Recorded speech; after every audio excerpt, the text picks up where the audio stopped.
The next session where SportsPro's MD, Nick Meacham, will be discussing the topic of approaching Japan and the best practices to marketing, promoting and monetizing OTT in this unique country. Joining Nick will be esteemed panelists from DAZN, LaLiga and the J.League. So take it away, Nick, and enjoy, everybody. Thank you.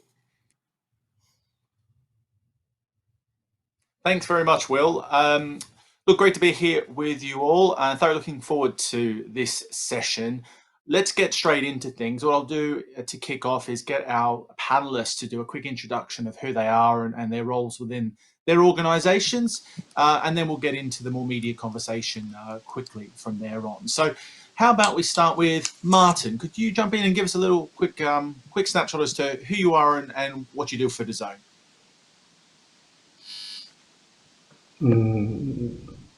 I cannot hear. So no sound for me. Martyn, can you hear?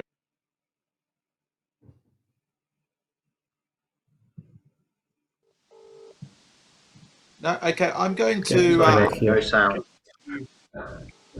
Move over to Ivan now. Ivan, can you hear us okay? Now I can hear you. I couldn't hear you until now. Yeah, now good. So, okay, great. So I probably said a lovely little beautiful speech to get things kicked off that no one heard. So let's get started.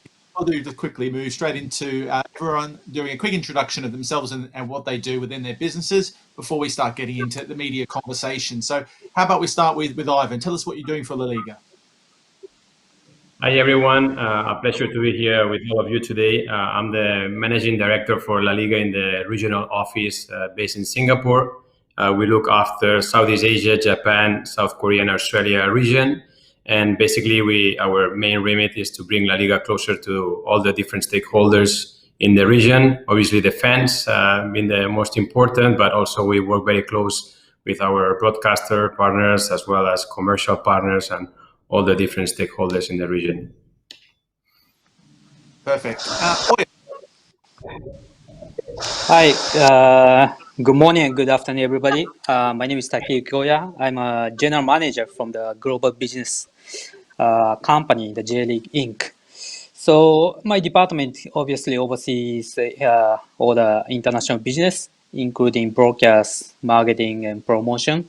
So since we have one of the best players under Iniesta and also number of Thai local heroes, so we try to be, the best of the Asian league and try to attract more fans. But also working closely with DAZN, Martyn, about all the activities in Japan. Thank you. And let's go to Martyn now from DAZN.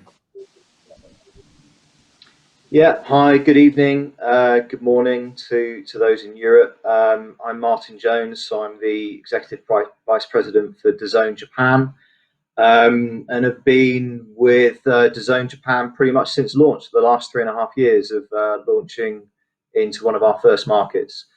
So my responsibility is the overall management of the Japanese business. Good stuff. Let's keep the conversation going with you, Martyn, and we'll talk a little bit initially about the DAZN J.League before moving things on. But Martyn, could you give us a bit of an explanation as to what the framework of that J.League relationship is and what actually you are offering to audiences in Japan around the J.League product, and maybe a little bit even briefly about the history of how they came together, because it was obviously very much I guess a linchpin for DAZN's growth and launch into the international marketplace. Yeah, absolutely. I mean, we have a lot to be grateful for to the J.League, and perhaps when we talk about it later on around the partnership that you have and the deal that we have in the J.League were one of the first major rights holders to I guess take a brave pill at the time and agree a purely OTT deal with this unknown upstart from the UK called DAZN. That was 3.5 years ago, and we immediately launched our service here in 2017. We broadcast every single game live from all 3 leagues, so from J1, J2, and from J3. And we've been doing that OTT for the last 3.5 years. I believe probably one of the first major football leagues, or one of the top 10 football leagues in the world to do that. So it's been a real journey, but it's been an incredible journey. And I think without the league and without the relationship that we had, we probably wouldn't have such a strong Japanese business as we have now. Absolutely, and we'll go into a bit more of the partnership shortly. But Oya, could I actually bring you in here now? Tell us, further to Martyn's point, why did the J.League make the decision 3.5 years ago to get in partnership with DAZN? Because typically in the broadcast rights space and for sports generally, they're typically quite safe. But this was obviously a very bold move. What were the key decision makers, key reasons, I suppose, as to why the J.League did partner up with DAZN? Yeah, I think my personal point of view is that the J.League has been, doing new things, innovative. For example, 20 years ago, we created the golden goal rule, and after that, the FIFA followed and integrated in the World Cup. So we are quite new league compared to the leagues in Europe. So we started in 1993, and now we came to the level, but we always think to do something new and creative. And when it comes to the broadcast, 2016, 2017, we are always looking for the new partners, and the DAZN came in.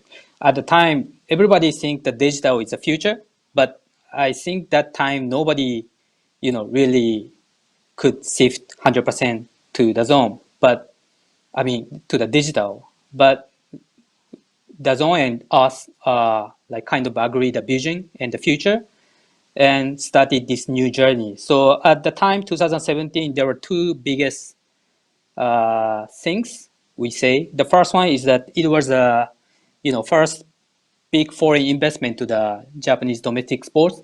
So in Japan, sports is mainly operated, all the stakeholders were domestic, but DAZN came into this Far East country and made a big investment, and we are very thankful for that. And the second point is, as Martyn said, we were the first league at the time that goes 100% digital. So all of our official matches, more than 1,000 matches, is live available on OTT DAZN. So I think that was like a big impact, not only Japan, but we, created towards the global sports. And yeah, absolutely. And I guess, Martyn, back to you there with this. I mean, tell us a bit more about sort of the business model that's in place, and how did you guys make a decision also to create such a comprehensive offering, and for that offering to go into Japan as one of the first markets? Because obviously one of the challenges around the OTT space has been as much about the live content as about the ability to deliver it in such a in a way that fans get real value from and have a great experience. You guys have now been in the market for a long time. Why did you decide that Japan was a market you wanted to go into and invest in from the beginning?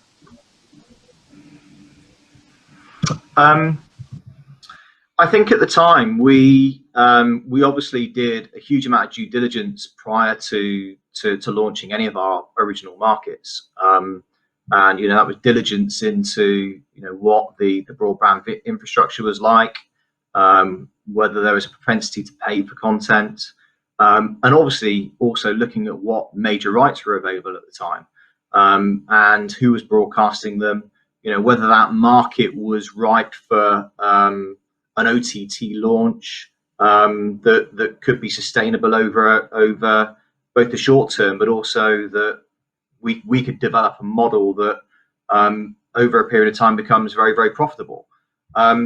Japan on paper looked incredible on the basis that you had 120 million people, GDP was pretty good, broadband infrastructure was very good. We're going to be one of the first markets to adopt 5G, and you had a rights market that I guess was looking to evolve, and that's the reason why we decided to choose Japan. as I was saying, I guess in the previous point, what was absolutely critical was domestic rights. European rights is good. It's very, very popular. Probably not as popular as in Southeast Asia. So it was absolutely key for us that we managed to secure the J.League, because we always wanted to be very core in football from a global perspective. But also that we had a vision and we had a plan and we had a strategy to also look to try and bring in other domestic rights such as baseball. So I guess when I say looking at it on paper, clearly we've learned a lot over the last 3.5 years. We've probably made a fair few mistakes over the last 3.5 years. But I think that there's been absolutely no regrets about that decision. And I think that probably the position we're in now, where we are, the single biggest standalone sports broadcaster in this market, is testament to that. To that point, as obviously you guys recently announced an extension of the partnership for a further, I think it was for 10 years. What is I think one of the lines that we used in a lot of the announcement was that the transformative nature of that restructure of a partnership. Could you paint a bit of a picture as to what that looks like and how that is setting a bit of a precedent for the sports rights industry? Yes, I mean, look, I think it starts from what we've just been talking around, which is having a great relationship, but also a shared vision, and knowing and understanding that vision will have to evolve over the 10 years of the deal. So the original deal was a 10-year deal. What we've ended up doing is effectively changing and adapting that. And I think, of course, COVID had an impact on that discussion, but I think also just us reviewing the trading, the model, our own vision over the last 3.5 years, what our vision looks like moving forwards. It almost made sense that we had this conversation regardless of COVID. So we've moved to a more of a risk and reward model. We took the opportunity to extend the deal for another 2 years, which I think gives us both even more stability, and I think provides a real win-win in terms of both parties, and particularly the mutual belief and confidence in both of our products, and the idea that we will both continue to invest in those products. So I guess the key dynamics is we now have a fixed fee, but we also have a profit sharing model. So the league get to reap the benefits of DAZN's success. And of course, they wouldn't agree to that if they didn't believe in what we were trying to do, and what the future looked like. And we wouldn't agree to the additional 2 years if we didn't believe that, we could continue to evolve the league in the way in which it's working right now. So I think, the actual rights itself hasn't changed dramatically. We own the exclusive OTT digital rights, pay TV rights in the market. One of the things that obviously both parties have discussed, which is, how do we now take the next step? We've built incredible foundations with core fans, and also attracting, I think, some of the lighter fans in this market. But what is clear is we need to continue to evolve the broadcast. We need to continue to evolve the types of content that we're creating, and not just live, but also be investing more in non-live that can be distributed across multiple platforms, but also used to enhance DAZN and to enhance the league. So I guess whilst if you took a step back, you may turn around and say, okay, well, that's not completely innovative. But I think for a major regional rights holder, to move from where we are to where we are today quite rapidly, and be in a position where we could pivot and change, is pretty revolutionary. And again, I think we thank the J.League for that. We thank the partnership, because I think it shows how strong the partnership is and the belief in the plan. Yeah, absolutely. I think we're hearing a growing consensus from broadcasters in particular that there needs to be a change in the fundamental models that the sports rights market exists on, and it sounds like that's definitely the type of framework that make sure everyone has a bit of skin in the game. Ivan, I'll bring you in just 1 second. One final question for Oya with regards to this partnership with DAZN. How, over the first 3 years, how have you seen it impact the league's presence in Japan? How have you seen it impact the J League, as a property in the Japanese market? Yeah. Yeah. So 3 years ago, first time we changed from the traditional long-term partner Sky Perfect TV to DAZN. So the comments from the fans is like, what is DAZN? Where can I watch and how we can watch? That was the first impression. But then together with DAZN, we started to educate, and it's easy access, and you can actually watch where, anytime, any device, and people started to learn. I guess the biggest result we can see is from our average attendance. So when we signed before we made a deal with DAZN in 2016, the average attendance for J1 was around 70,900. And then last year was over 20,000.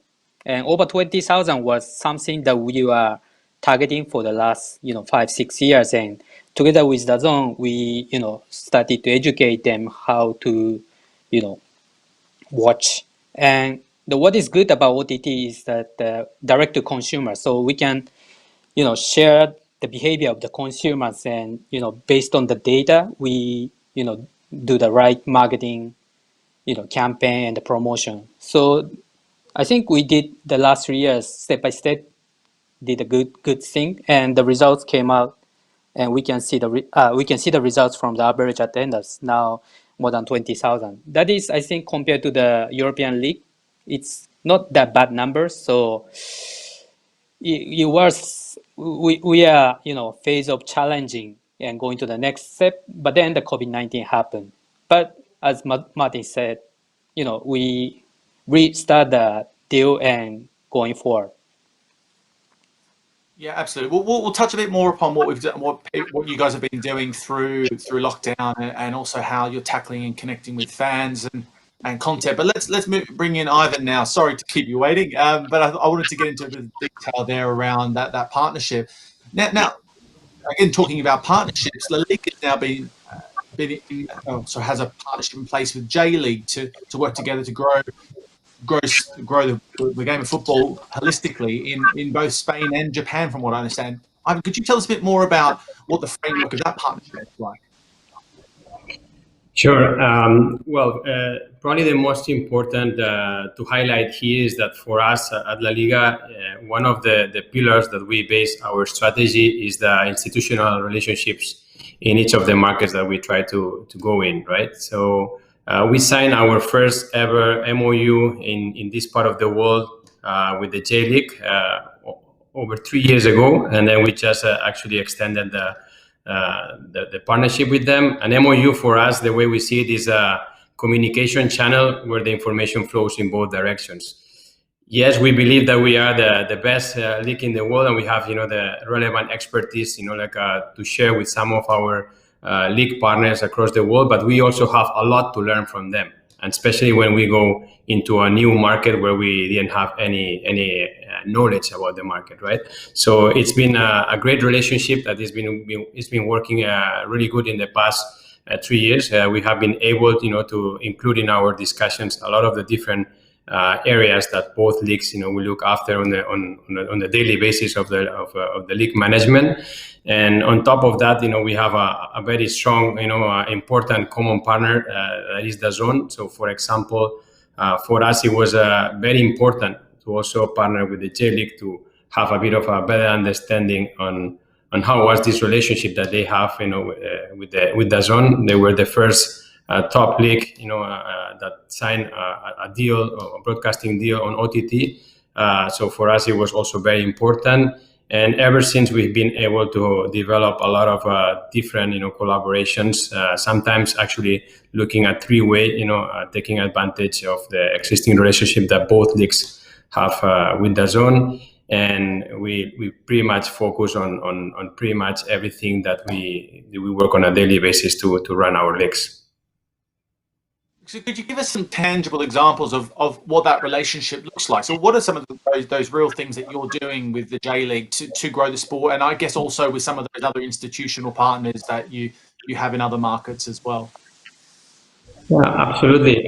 So, for example, we focus, one of the areas that we focus is on broadcasting. So we have been able to run several workshops in where we exchange, best practices on things that work very well for us in Spain, to promote, and also in terms of to improve the audiovisual experience for our fans and how to engage with them through the broadcasting rights. So we had several workshops on this particular area. We had also workshops on especially now with COVID. We have been able to share on the different protocols that we put in place in order to bring the competition back to life when we had the forced break that we had to take pretty much every single league. So we were able to share some best practices. We've been focused. We actually had some of the J.League top managers of the different clubs, especially from the J.League 2, flying all the way to Spain, to our headquarters, and have a first, a personal experience, and in our headquarters on how we work, how we run our league, but also having, an experience of meeting some other clubs, in Spain to understand what is the best way, to run the operations of the clubs. I mean, I can go on and on, but obviously one of the main areas that we work very close is on digital. We try to understand, best practices on social media, on how is best, to take advantage of this relationship and get, out there to the audience and share the best practices that, we work together, and also what happens, from LaLiga perspective in Japan, or also, from the J.League perspective, we help each other to amplify this message to the fans out there. But we pretty much touch on most of the different departments or areas of each of the leagues. Absolutely.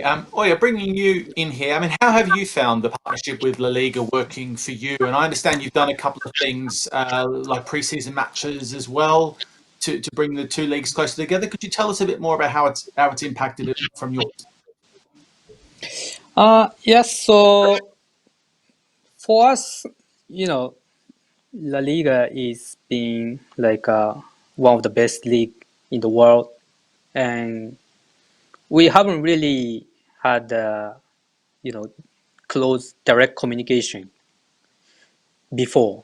But many Japanese people like Barcelona, Real Madrid, and Japanese people love Spanish football, and even from the league and club management side, since Javier Tebas started to oversee the La Liga, they've been doing some innovative and creative things and try to be the leader of this football business. So we always wanted to have more communication and also learn and sometimes share the knowledge. And then I know Ivan since before, and then Ivan moved to La Liga, and that was a time we started to discuss, and at the end, it came out as a MOU. So adding to what Ivan said about what we've been doing, I think I can add two things that. So J.League is looking to develop more and try to reach the level of the European football and global level. So for us, the interaction at the game level with one of the top clubs is very essential. So in 2017, we created it's called J.League World Challenge pre-season match and invited the Sevilla. So at the time, Sevilla was a champion of the Europa League, or one of the best club in Europe at the time. And La Liga supported us and sent the ambassador, the Fernando Morientes, and we did a lot of interaction with the Japanese fans. And Japanese fans at the stadium actually love to be interacted with Morientes. So that kind of collaboration could not happen without the MOU. And Ivan mentioned about the DAZN. So we also did the promotion of La Liga on DAZN at our Super Cup, and that will definitely benefit DAZN.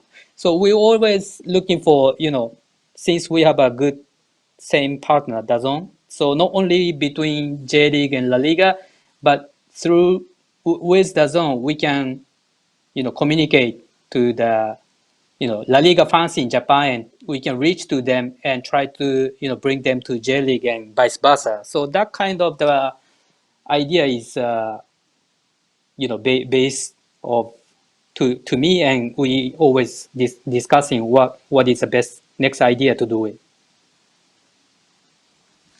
No, absolutely. Now, Ivan, back to you for a second. Now, we talked earlier about J League taking a bit of taking the opportunity to try something new and innovative with partnering with DAZN 3 years ago or so now.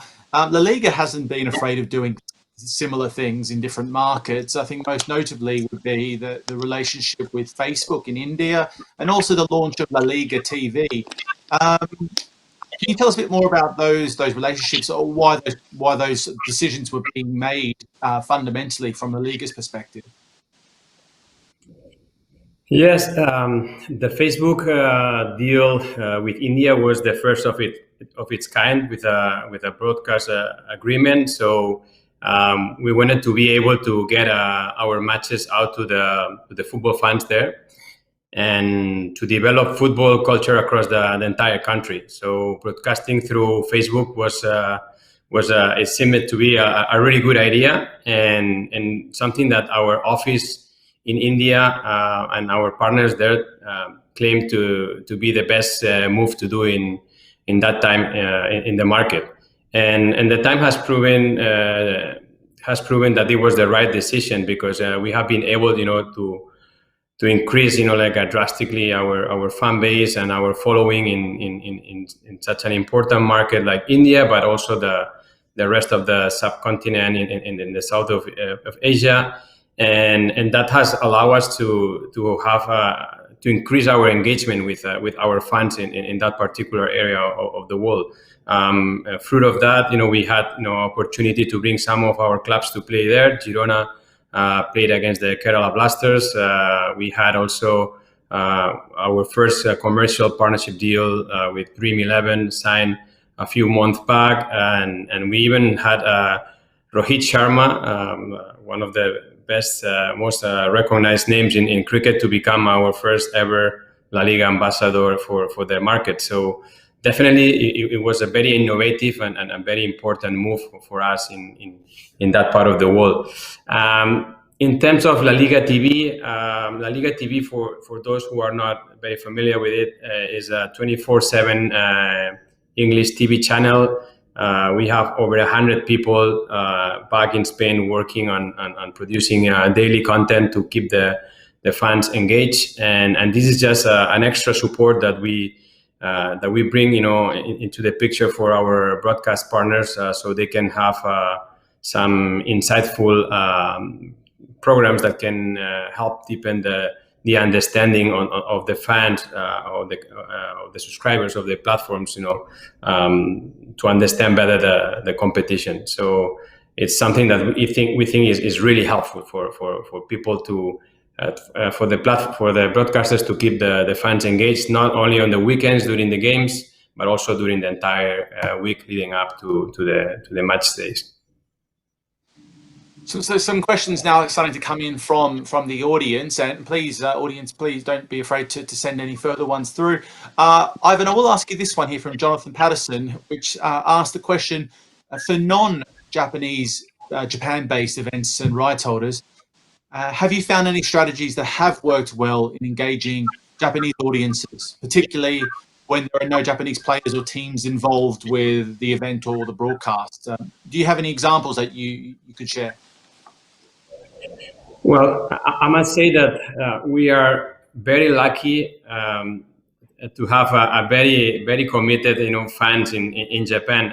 As Oya-san mentioned, Japanese love Spanish football. So we've been taking advantage of it. And on top of that, right now we have, arguably speaking, the top Japanese talent playing at La Liga. So definitely that has helped us, a lot in terms of trying to come up with different activations or ideas on how to better engage with the fans out there. I would highlight a few or a couple. One of them probably is what we so-call the Japanese derbies at La Liga, which basically is when we have a couple of of Japanese players playing in each of the teams that are facing in the weekend, and trying to generate content before, during, and after the match, to be able to engage with the fans. But not only that, I mean, in the end, we also been able to develop our own digital or social media platforms in Japan that are relevant to the Japanese fans, and we've been working on multiple activations and campaigns on our Twitter and Line accounts in Japanese. The fact that we can communicate with them in Japanese and also trying to come up with relevant and engaging content has been something that definitely has improved in the last 2 to 3 years, and something that we are really putting efforts to keep improving, and so we can keep engaging with the fans in the Japanese market. Now, Martyn, bringing you back in here, we talked a lot about the framework of the partnership you have, or talked a bit anyway, with the J.League. How does fundamentally DAZN Japan's offering differ to what DAZN offers in other markets? So I don't remember off the top of my head any other relationships this comprehensive like you have with the J.League. Are there any other examples that you do have, or are you looking actively to try and bring more of that scale into the business?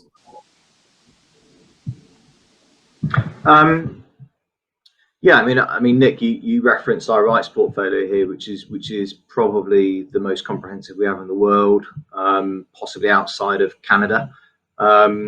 In that, we have a very, very strong football offering, obviously with the domestic league, and then with the European leagues that we also broadcast here. So LaLiga, EPL, the French league, Serie A, to name a few.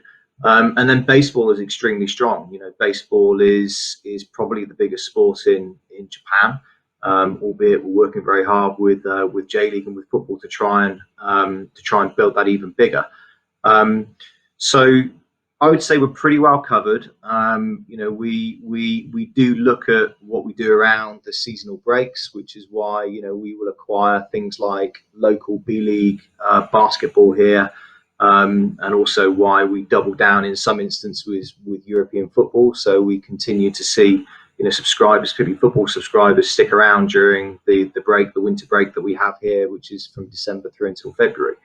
I think the key for us now with DAZN Japan actually is yes, of course, there is always content that we would love to bring on. Probably not worth me explaining what it is, although there is one baseball team that we don't have, which of course we'd love to acquire in 2021. But I think the next step for DAZN, and also DAZN in other markets, is how we then evolve DAZN into more of a broader sports destination. The role that things like gamification plays and more social interaction plays. Absolutely, we see a role for non-live content. I think everyone's been inspired by some of the content that's being produced across Netflix and across Amazon Prime, but we certainly see that as being something that can be quite unifying as well with our live sports rights. I think that's also an area that we will also look to develop over a period of time. More transactional touch points make complete sense. Now we have significant scale on the platform. What are the other ways in which we are transacting with those users? So I think all of those things that you would imagine coming from a digital first OTT platform are all things that we now wanted to make the next step on from a Japan perspective. In terms of obviously other markets, it differs by markets. We're probably going to run out of time to talk about what that means, but very clearly you need to have a local plan. The sport is fantastic. It's consistent. It is, it means that you can drive economies of scale in certain markets with different types of rights. And obviously we've particularly in Spain, in Italy, and in Germany, Austria, Switzerland, we have very strong portfolios. Some have very primary rights like Serie A in Italy. Others where we have more of a broader multi-sports operation in DAC, or with football, or with MotoGP in Spain. So it very much varies depending on market by market and taking a local approach. But I'd say that the maturity of now DAZN Japan means that we are now looking at how we just evolve as a sports destination as much as anything else, and also start trying to really tap into, I guess, some of those higher order customers in our town. Yeah, conscious of time, we've got about 5 minutes left up our sleeve, so I'll try and get through a few more things. But maybe Martyn, just to touch a bit upon what you mentioned there. DAZN's been marked, has had marked in the calendar prior to COVID, having a big international rollout, particularly around its fight sports offering. That still, I believe, is the plan to roll out something later in the year. How will that integrate with what you're doing in Japan? Yeah, absolutely. I mean, I think James is on record that we are looking at launching a global service. There'll be more details that come on that in the coming weeks, and we're still on track to do that this year. Mainly based obviously around fight sports and MMA. But I think moving forwards, I think we're in a pretty good place. And very much focused on obviously attacking the next generation of fans in each of the markets in which we operate.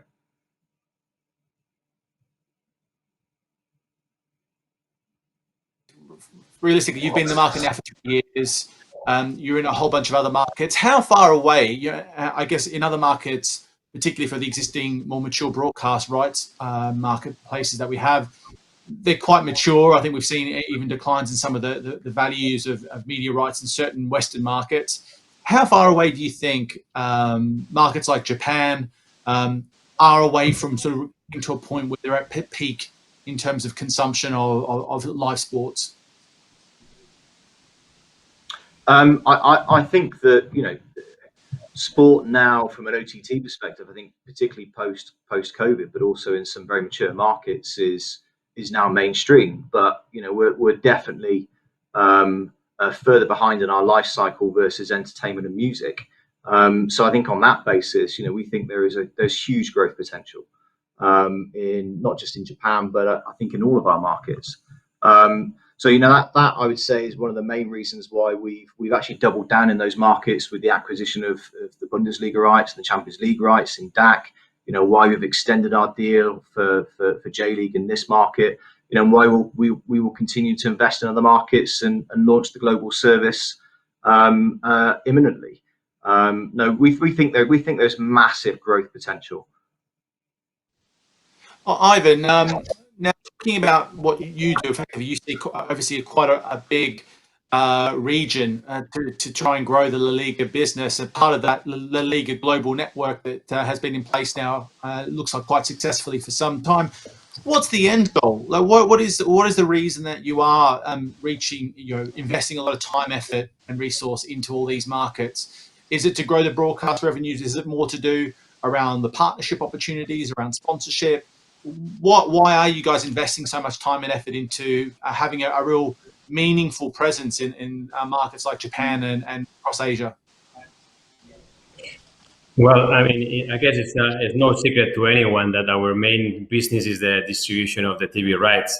However, until Javier Tebas, our president, came to LaLiga, we did very little in terms of getting our brand exposed, overseas, or especially in this part of the world. So 3 years ago, more or less, we started, 4 years already, like the internationalization, project of LaLiga to go into, get the LaLiga closer to the fans worldwide. In this part of the world, as I said, we didn't do anything, pretty much.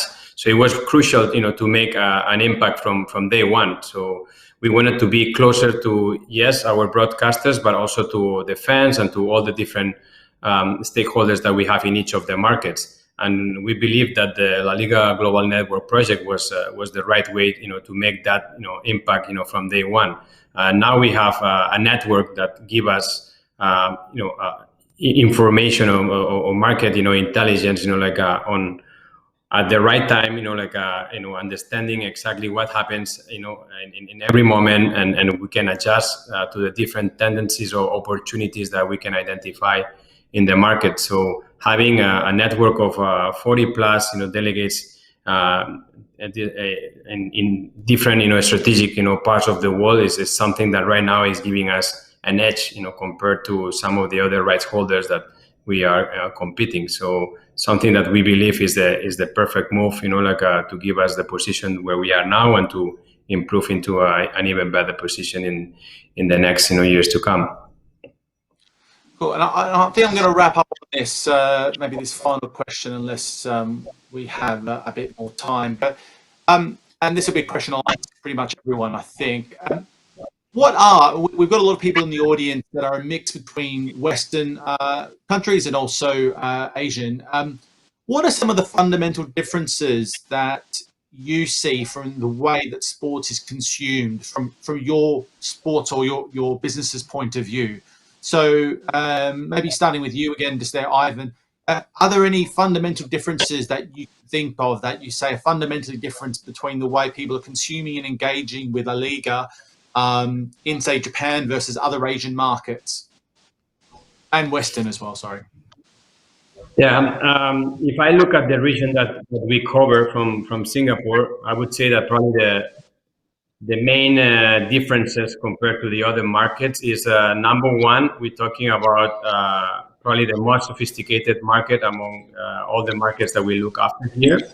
We're talking about a market where the love for sports is very diversified as compared to especially Southeast Asia. Here in Japan, we're talking about a market where baseball is the main sport. We have, we share, the attention of the fans with basketball, football, baseball, and local sports. And that is quite different compared to the rest of the region, where mainly football is the number one sport. But at the same time, touching on a point that I shared before, we take advantage of the love of the Japanese fans for not just Spanish football, but Spain as a brand. And we try to leverage from it. And I think that is probably the biggest difference that we see as compared to the different markets in the region. Now, I think we're out of time here, so I'm going to have to cut it off there. I want to thank you. Thank you very much to the panelists, to Ivan, to Oya, and to Martyn, and I'll hand it back over to Will to take it from here. Thanks for everyone. Thank you very much, Nick, and the esteemed panelists there. Great session there. Thank you once again to all of you who joined us today at SportsPro Asia. What a great day it's been. Hope you enjoyed it and managed to take away some key learnings. A reminder, we're back tomorrow at the same time of 6 a.m. BST. We'll be having speakers from the likes of NFL China, Juventus, YouTube, the Football Federation Australia, and more. The content might be done today on stage 1, but you can head over now to stage 2, where you'll be able to hear a panel, the remaining part of it, on doing more with data in the behind closed doors era with FIBA, Junior Sports, Thai League, and the Singapore FA. However, if it's networking you're looking for, then a quick reminder for people to head to the networking happy hour via the Swap Cards app. You can just go to the top of the page to the networking area tab and choose the happy hour lounge. So thank you very much. I'm looking forward to seeing you all tomorrow. Take care. Goodbye.